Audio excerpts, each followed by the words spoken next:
Hello and welcome to this week's What Were They Thinking? Among the news items we have for you this week is the idea that drinking red wine may protect you somehow from the CCP virus, an outbreak of polio in Africa, the treatment of sickle cell anemia using someone's own stem cells, lungs that were treated to become a universal donation, and the continuous eruption of solar flares from the sun. The timestamps for these and other news items can be found in the description box below.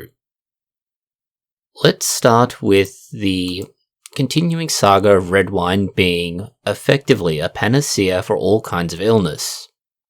It's often said to be the aspect of the Mediterranean diets that make it healthier for you. This has been found to be a rather flawed argument, but it continues to be touted every now and then. There are also other arguments that drinking this, that, or the other is good for you, but often it's something like red wine. This is at least based on a study, and more so a study that was relatively recent, so it already had to be taken with a great deal of caution. The data itself was at least based on a reliable process. It was a large amount of data from the UK Biobank. This is a body of data that can be analysed from various hospital admissions and other record-keeping processes. It is, however, retrospective in all respects. It has no way to differentiate what exactly causes what's happening, and so it's worth bearing in mind.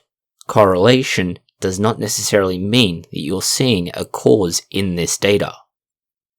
When they looked at it, they found that up to 4 glasses of red wine a week could reduce the risk of infection by 10%. This is a reasonably good figure. They found that if they had more red wine than that, it went up to 17%. White wine and champagne were also protective, but beer increased the risk. There are already some very obvious concerns with this research that come to our mind. Notably, who is drinking what, and is it a self-selecting and biased sample set? For example, are people who are less likely to be able to work from home or have jobs where they're going to be exposed to more people drinking beer rather than wine? Are people who drink wine of a different age group? There are all kinds of issues that could occur with these patterns, and this is why we need to note again, correlation does not equal causation. This could be a lot more complicated than just beer and wine separate themselves out.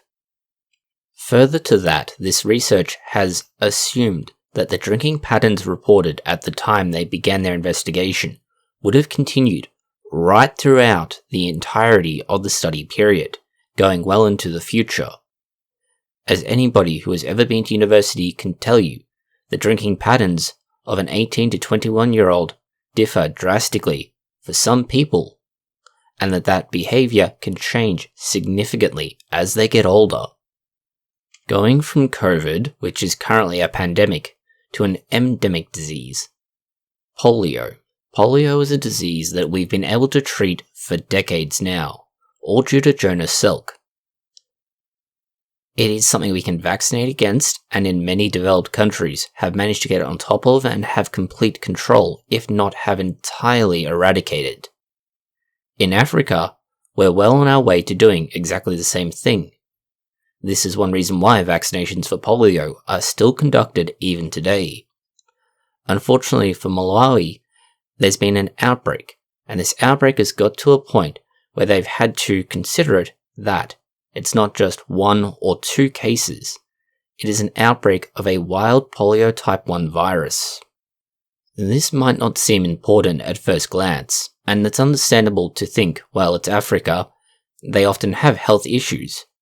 But no, they are actually doing really well with polio, and as such, this is the first outbreak, or at least first outbreak of a wild polio type, for more than 5 years. As is apparent from what happened with COVID-19, you should understand why the outbreak of one disease, like polio, that is highly transmissible, can become a global issue for everybody if it's not dealt with. While diseases like the CCP virus and polio are a concern, there are also other diseases that we should consider, things like sickle cell anemia. Sickle cell anemia is a genetic disorder that affects the red blood cells in a person and causes them to become malformed, leading to a sickle shape. If you are a carrier of 2 copies of the gene, all of your red blood cells are like this. If you are a carrier of 1 out of 2 copies of the gene, only some of your cells turn out this way. Depending on where you live in the world, this can be advantageous, and so certain people are more prone to it than others. Because it is a genetic disease, we have not been able to treat it historically. The best that could be done was to have transfusions of the appropriate blood type into your body to make up for your lack of healthy and usable red blood cells. That is largely moving towards the past now. We are now able to not only treat sickle cell disease, but address the root cause. One of the ways to do this has been through the genetic modification of stem cells, primarily looking at bone marrow stem cells that give rise to red blood cells. And this is one of the difficulties. How do you get the right blood cells, and stem cells for that matter, to be able to transfuse them into a new host and make sure that they are going to be safe and healthy? The way it works is that you rely on the hosts themselves to provide those stem cells. And this is what's happened in a Texas medical center. They were able to receive their own cells that had been modified to remove the malfunctioning gene and replace it with a fully functional version. Doing this, they were then able to put the modified stem cells back into the bone marrow. They were then able to allow those stem cells to produce red blood cells that did not have the sickle cell gene effect. Because of this, they are now able to produce perfectly normal, functional red blood cells in news that runs similarly to the development of treatments for sickle cell disease. Another piece of research has tried to address the shortage of organs for donation.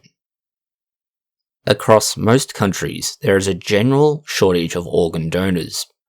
This means it's often hard to be able to find someone who's willing to donate an organ for someone who needs it. Especially when you look at the ways in which organ donations often occur. Vehicular accidents are a good example. This means that you have to wait until one person suffers misfortune, hope that their family agrees with their decision to be an organ donor, and that they then match with someone on that waiting list. This is all a very big ask. And then you have to hope that the person they match to matches perfectly.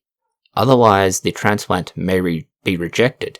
When that happens, it both can kill the person who received the transplant, but it also means there's one less organ available that could have gone to someone else that may have been able to use it.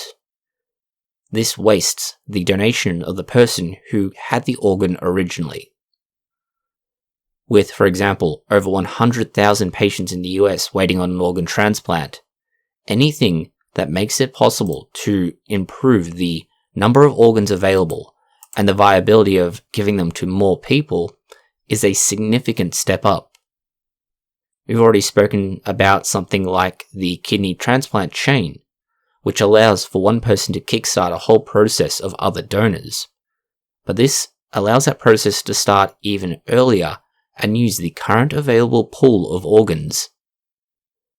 The initial research here looked at lungs in particular, and what they were trying to do was take away some protein markers on the top of cells. These protein markers were antigens that distinguished red blood cells as being type A.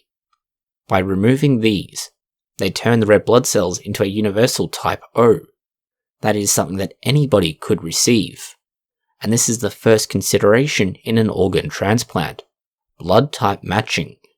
By being able to take the red blood cell markers that are on the surface of not only the red blood cells, but the lungs, you're able to make it so that you have a much larger pool of people who could receive that transplanted organ. This increases the range of possible new people that could be given an existing lung. That occurs because O blood type is a universal donor. That is, anybody can receive it because it does not instigate a reaction from the immune system. This, of course, being one of the biggest problems when it comes to organ donations and even blood transfusions. Going from medical developments to technology developments and the creation of a more efficient CO2 conversion process that allows you to create fuel from what is currently treated as an environmental waste product. This is all possible because of a catalyst. Catalysts are the chemical or procedural method used that can more effectively convert one particular chemical into another by favoring the chemical reaction. The catalyst is able to make relatively short lengths of carbon molecules into a chain, and this is more or less a way to create a combustible fuel. The most common kinds of combustible fuel you would see this compared to are ethane, propane, and butane. All of these are energy sources. For example, butane is often used in lighters. The focus on these much shorter chains is that they're more efficient to make. The longer and more convoluted the carbon chain becomes, the more difficult it is to make. You need a lot more pressure and a lot more heat. In this case, keeping them relatively short, between 8 and 12 carbon atoms in their backbone, you find there's a sweet spot. When you have just the right number of carbon atoms to be most efficient, and you then find a good catalyst, ruthenium combined with titanium oxide for this particular development, you get a very good way of creating those short carbon molecules. They claim that it's up to a 10-fold increase in the number of units they can create compared to other developments recently. The way their development takes advantage of different processes is why they can get that result. We mentioned early on that you need to be able to create a carbon backbone, and then, as with most fuels, you fill the remaining parts of this with hydrogen. Nominally, because hydrogen makes up just about most of the gas and, well, for that matter, constitutes most of the world, you have trouble with it beginning to clog up any system you make, and so it covers up so much of the catalyst that the carbon can't find another carbon, and so you can't get those nice short backbone to create fuel. With their design that was more porous, they were able to limit the amount of hydrogen that was there.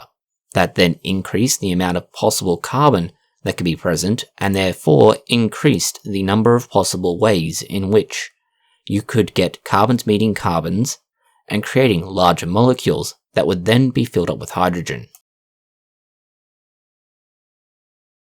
The sort of fuel that hydrogen can make is astounding. Just think about the fact that the sun constantly burns hydrogen, and that allows for it, along with various other elemental material, to create the brightest thing in our sky each day. This, of course, does not come without some other complications.